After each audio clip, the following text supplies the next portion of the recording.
누가복음 14장 수종병 환자를 고치심.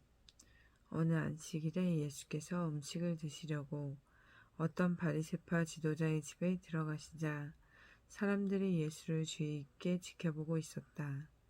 마침 그 자리에는 온몸이 붓는 수종병 환자가 와 있었다. 예수께서 바리새파 사람들과 율법 교사들에게 물으셨다. 안식일에 병을 고쳐주는 것이 합당한 것이요, 합당하지 않는 것이요. 하지만 모두들 아무런 대답이 없었다.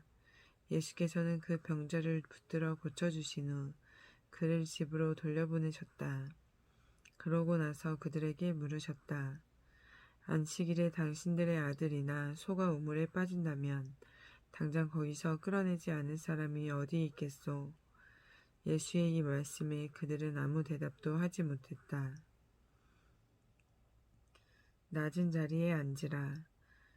하루는 예수께서 초대받은 사람들이 저마다 식탁의 윗자리를 골라 잡는 것을 눈여겨보시고는 이런 비유를 들려주셨다. 결혼잔치에 초대받아 가거든 여러분은 윗자리에 앉지 마십시오. 여러분보다 더 귀한 손님이 초대를 받아올지도 모르기 때문입니다. 그렇게 되면 주인은 여러분이 앉은 자리에 와서 이분에게 자리를 내어주시오 하고 말할 것입니다.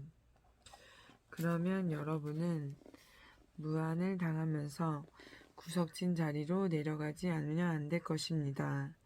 그러니 초대를 받거든 여러분은 아예 잔치자리 중 맨 끝자리에 가서 앉으십시오. 그러면 주인이 여러분에게 다가와서 친구여 이리로 올라와서 윗자리에 앉으시오 하고 권할 것입니다.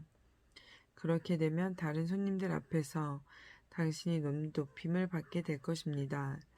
누구든지 자기 자신을 높이면 낮아질 것이요 자기를 낮추는 사람은 높아질 것입니다. 대가를 바라지 말고 베풀라. 그러고서 예수께서는 자기를 초대한 집주인에게 말씀하셨다. 점심이나 저녁 식사에 사람을 초대하려거든 친구들이나 형제들이나 친척들이나 또는 잘 사는 이웃들은 초대하지 마시오. 그들은 당신을 다시 초대하여 대갚을 것이기 때문이요. 잔치를 베풀 때는 오히려 가난한 사람들과 병든 사람들과 절름발이들과 맹인들을 초대하시오. 그리하면 당신은 복을 받을 것이요. 비록 그들은 당신에게 대갚아주지 못하겠지만 의인들이 부활할 때에 하나님께서 당신에게 대갚아 주실 것이기 때문이요. 큰 잔치의 비유. 이 말씀을 듣고 함께 식탁에 앉아있던 사람들 중 하나가 예수께 말했다. 하나님 나라의 잔치에 참석할 수 있는 사람은 얼마나 행복할까요? 예수께서 그에게 비유로 말씀하셨다. 어떤 사람이 큰 잔치를 준비하고 많은 사람을 초대했소. 시간이 되자 그 사람은 초대한 손님들에게 종을 보내어 모든 준비가 다 끝났으니 어서 오시라고 전하게 했소.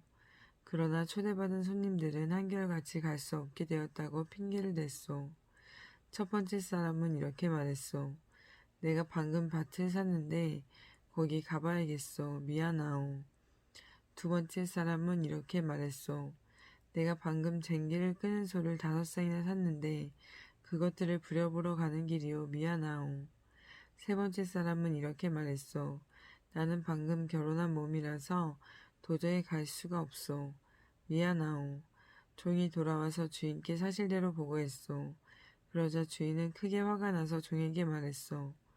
너희는 어서 밖으로 나가서 시내의 거리와 골목골목을 다니면서 가난한 자들과 지체장애 자들과 걷지 못하는 자들과 눈먼 자들을 다 데리고 오너라. 한참 후에 종이 다시 와서 말했소. 주인님, 저희가 주인님이 시키시는 대로 다 했습니다만 아직도 빈자리가 남아 있습니다. 그러자 주인이 말하기를 너희는 구석구석 두루다니면서 사람들을 다 들어오게 해서 내 집안을 가득 채우도록 해라. 내가 진정으로 너희에게 말한다. 처음에 초대받은 사람들 중에는 어느 누구도 내가 준비한 잔치의 음식을 맛볼 사람이 없을 것이다 하였소.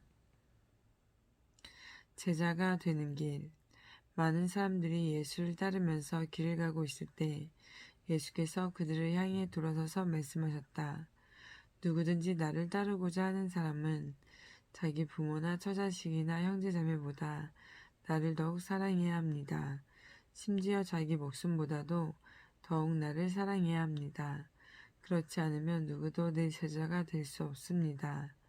누구든지 자기 십자가를 지고 나를 따르지 않으면 내 제자가 될 수 없습니다.